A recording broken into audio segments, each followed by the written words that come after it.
Good morning students. आज अपन general chemistry का अध्ययन करेंगे।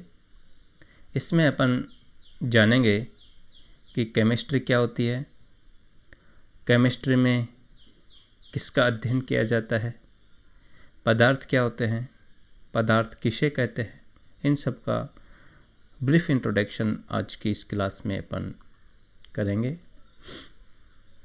केमिस्ट्री पढ़ें उससे पहले अपन ये जानते हैं कि साइंस क्या होती है।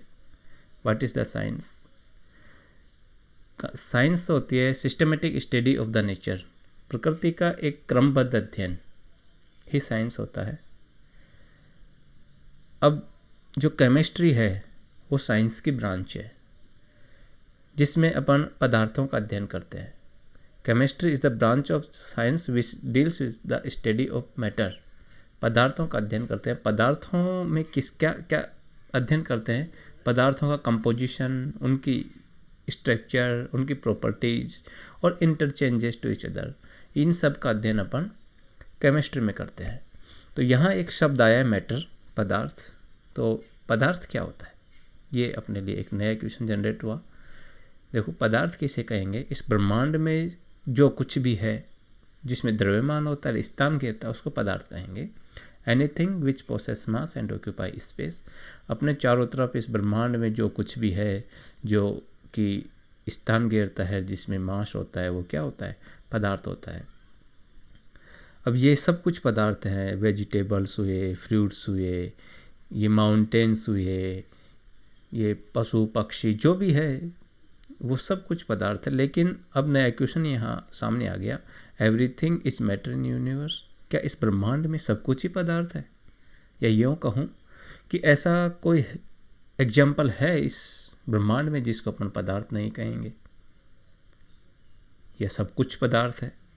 देखो, सब कुछ पदार्थ नहीं है। पदार्थ के अलावा कुछ और भी है इस ब्रह्मांड में। तो और क्या है इस ब्रह्मांड में, वो देखते हैं। देखो, पूरा जो ब्रह्मांड है, यूनिवर्स जो है, वो मैटर यानी पदार्थ, ऊर्जा और स्पेस, इन तीनों से मिलकर के बना है। पूरे ब्रह्मांड में यदि अपन देखें तो पूरे ब्रह्मांड की जो कंपोजिशन मैं कहूँ, इनके कंपोनेंट हैं पूरे ब्रह्मांड के, वो तीन ही हैं।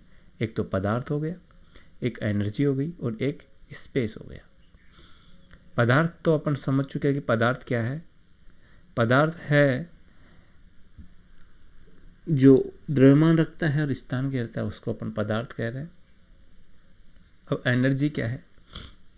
एनर्जी है कैपेसिटी टू डू वर्क, जो कार्य करने की क्षमता है उसको एनर्जी कहेंगे। और जो स्पेस है, स्पेस का मतलब एक ऐसा स्थान जहाँ पर ना तो पदार्थ है ना एनर्जी है। इस ब्रह्मांड में ऐसा भी अपन को स्पेस मिलेगा जहाँ पर ना तो एनर्जी है ना ही मैटर है। जैसे जैसे अपन हाइट बढ़ेगी, पृथ्वी से ऊपर की तरफ जाएंगे तो एक स्पेस मिलेगा, वैक्यूम पूरा रिक्त मिलेगा, जहाँ पर केवल स्पेस है, अंधकार है, स्पेस है केवल, वहाँ ना तो एनर्जी है ना पदार्थ है। तो पूरा ब्रह्मांड पूरे ब्रह्मांड के तीन ही कंपोनेंट हैं, एक तो मैटर, एनर्जी और स्पेस। अब मैटर का ब्रीफ इंट्रोडक्शन करते हैं कि मैटर का स्टडी करने के लिए, एक सिस्टमेटिक स्टडी करने के लिए पदार्थ को क्लासिफाई किया गया। दो आधार पर पदार्थ का क्लासिफिकेशन किया गया, एक तो केमिकल क्लासिफिकेशन और एक फिजिकल क्लासिफिकेशन। जो फिजिकल क्लासिफिकेशन है वो तो इसकी अवस्था के आधार पर कर दिया गया कि ठोस, द्रव और गैस, सॉलिड, लिक्विड और गैस। तीन फिजिकल क्लासिफिकेशन में पदार्थ को तीन भागों में विभाजित किया गया, सॉलिड, लिक्विड और गैस। या एग्जाम्पल अपन देख सकते हैं, ये सॉलिड है, ये लिक्विड है और ये गैस है। अब देखते हैं केमिकल क्लासिफिकेशन। केमिकल क्लासिफिकेशन में पदार्थ को दो भागों में डिवाइड किया गया, एक तो शुद्ध पदार्थ, प्योर सब्सटेंस, और दूसरा मिक्सचर। शुद्ध पदार्थ की यदि अपन बात करें केमिस्ट्री में, तो शुद्ध पदार्थ दो तरीके के होते हैं, एक तो एलिमेंट और कंपाउंड, यानी एक तत्व और एक यौगिक। अब कंपाउंड भी दो तरीके के होते हैं, एक तो ऑर्गेनिक कंपाउंड, दूसरे इनऑर्गेनिक कंपाउंड। और मिक्सचर की यदि बात करें तो मिक्सचर भी दो तरीके का होता है, एक तो होमोजीनियस मिक्सचर और एक हेट्रोजीनियस मिक्सचर। जो होमोजीनियस मिक्सचर होता है उसको अपन सॉल्यूशन भी कहते हैं। तो इस पूरे क्लासिफिकेशन के अंदर यदि अपन कुछ समझने की या चर्चा करने की जो बिंदु आए, जो शब्द आए, वो एक तो एलिमेंट है, दूसरा कंपाउंड है और एक मिक्सचर है। इनको समझते हैं। एलिमेंट क्या होता है, तत्व किसे कहेंगे, ये तो अपन जान चुके कि तत्व क्या है, पदार्थ का शुद्ध रूप है। ठीक है, तो तत्व किसे कहेंगे, पदार्थ का वह शुद्धतम रूप जिसमें एक ही तरीके के पार्टिकल्स होते हैं। एक ही तरीके के पार्टिकल्स होते हैं, वो पार्टिकल एटम भी हो सकते हैं और मॉलिक्यूल भी हो सकते हैं। एलिमेंट क्या है, पदार्थ का शुद्धतम रूप जिसमें एक ही तरीके के कण होते हैं। वो कण एटम भी हो सकते हैं, वो कण मॉलिक्यूल भी हो सकते हैं। तो उसको अपन क्या कहेंगे, एलिमेंट कहेंगे। और कंपाउंड क्या होता है, यानी पदार्थ का शुद्ध रूप है कंपाउंड भी। कंपाउंड क्या है, प्योर सब्सटेंस है, पदार्थ का शुद्ध रूप है। लेकिन ये इसकी डेफिनेशन यदि अपन लिखें तो यूँ कह सकते हैं कि तत्व निश्चित अनुपात में संयोग करके यौगिक बनाते हैं। ये तत्व रहे, एलिमेंट रहे, ये आपस में तत्व जो होते हैं आपस में संयोग करके, निश्चित अनुपात में संयोग करके और कंपाउंड बनाएंगे। अब कंपाउंड भी दो तरीके के हैं, एक तो ऑर्गेनिक कंपाउंड है, एक इनऑर्गेनिक कंपाउंड। अब ऑर्गेनिक कंपाउंड तो वूलर ने सबसे पहले ऑर्गेनिक कंपाउंड की डेफिनेशन दी थी। इन्होंने कहा था कि ऐसे कंपाउंड जो लिविंग ऑर्गेनिजम्स में जिनका सिंथेसिस होता है उनको ऑर्गेनिक कहा था और बाकी को इनऑर्गेनिक कहा था। लेकिन बाद में डेफिनेशन थोड़ी चेंज हुई और ऑर्गेनिक कंपाउंडों में कह दिया गया कि हाइड्रोकार्बन और हाइड्रोकार्बन के जो डेरिवेटिव्स है, जो व्युत्पन्न है, वो ऑर्गेनिक कंपाउंड है और बाकी सब इनऑर्गेनिक कंपाउंड हुए। तो ये तो कंपाउंडों की बात हुई। तत्व और कंपाउंड दोनों ही शुद्ध पदार्थ हैं, लेकिन जो कंपाउंड होते हैं वो तत्वों के संयोग से बनते हैं। तत्व निश्चित अनुपात में संयोग करके यौगिक बनाते हैं। अब चर्चा करते हैं मिक्सचर की। मिश्रण क्या होता है, देखो मिश्रण शुद्ध पदार्थ हो नहीं सकता। इसमें दो पदार्थ, कम से कम दो पदार्थ मिले हुए होंगे, ज़्यादा भी हो सकते हैं। अब आता है होमोजीनियस मिश्रण और दूसरा हेट्रोजीनियस मिश्रण। यानी होमोजीनियस मिक्सचर उसे कहेंगे जिसकी कंसंट्रेशन प्रत्येक पॉइंट के ऊपर, प्रत्येक बिंदु के ऊपर कांस्टेंट रहती है, एक जैसी होती है, सेम होती है, उसको होमोजीनियस मिक्सचर कहेंगे। देखो ये देखो यूनिफॉर्म कंपोजिशन। देखो ये मिक्सचर के दो एग्जाम्पल यहाँ दिखाए गए हैं। एक तो मिक्सचर है हेट्रोजीनियस, ये तो हेट्रोजीनियस मिक्सचर है जिसमें क्या है, वाटर के अंदर क्या डाल दिया गया, कुछ मार्बल के पीस डाल दिए गए। और दूसरा होमोजीनियस मिक्सचर जिसके अंदर वाटर में सॉल्ट मिला करके डिजोल्व कर दिया गया। अब इसमें जो सॉल्ट है, वाटर के अंदर सॉल्ट डिजोल्व है, तो सॉल्ट की जो कंसंट्रेशन होगी वो प्रत्येक ईच पॉइंट के ऊपर यूनिफॉर्म होगी, निश्चित होगी, एक जैसी होगी। यहाँ पर भी सॉल्ट की कंसंट्रेशन उतनी होगी जितनी यहाँ पर है। तो ऐसा मिश्रण जिसके अंदर यूनिफॉर्म कंपोजिशन होता है उसको अपन होमोजीनियस मिश्रण या कहूँ सॉल्यूशन कहेंगे। और हेट्रोजीनियस जिसके अंदर यूनिफॉर्म कंपोजिशन नहीं होता, जैसे यहाँ मार्बल की पार्टिकल्स की संख्या ज़्यादा है तो यहाँ मार्बल्स 0 है, तो यहाँ पर ये क्या हो गया, एक हेट्रोजीनियस हो गया, हेट्रोजीनियस मिक्सचर हो गया। मिक्सचर तो एक कॉमन वर्ड है जो दो पदार्थों को मिलाने पर जो मिश्रण प्राप्त हुआ उसको अपन मिक्सचर कह रहे हैं। तो ये एक ब्रीफ इंट्रोडक्शन पदार्थ का, पदार्थ की क्लासिफिकेशन का। अब यदि मॉलिक्यूल की यदि बात करें तो ये NH3 मॉलिक्यूल है और ये वाटर क्या है, ये वाटर का मॉलिक्यूल है। इसमें एक वर्ड आया था पार्टिकल, पिछली स्लाइड के अंदर अपन ने एक पार्टिकल शब्द का यूज किया था। एलिमेंट क्या होते हैं, प्योर सब्सटेंस होते हैं जो कि एक ही तरीके के पार्टिकल से मिलकर के बनते हैं। अब ये जो पार्टिकल वर्ड है, अपन ने कहा था कि ये पार्टिकल एटम भी हो सकते हैं और मॉलिक्यूल भी हो सकते हैं। तो थोड़ी सी चर्चा अपन इस पर भी, पार्टिकल शब्द के ऊपर भी करेंगे, एटम या मॉलिक्यूल के ऊपर भी करते हैं। देखो एटम क्या होता है, पार्टिकल है। मॉलिक्यूल क्या है, पार्टिकल है। तो पार्टिकल तो एक कॉमन वर्ड है, जो भी किसी भी स्मॉल ऑब्जेक्ट के लिए यूज किया जाता है, जैसे इस इमेज के अंदर ये छोटे छोटे स्मॉल पार्टिकल्स दिखाए गए हैं, स्मॉल एंटिटीज दिखाए गए, ये मार्बल के पार्टिकल है।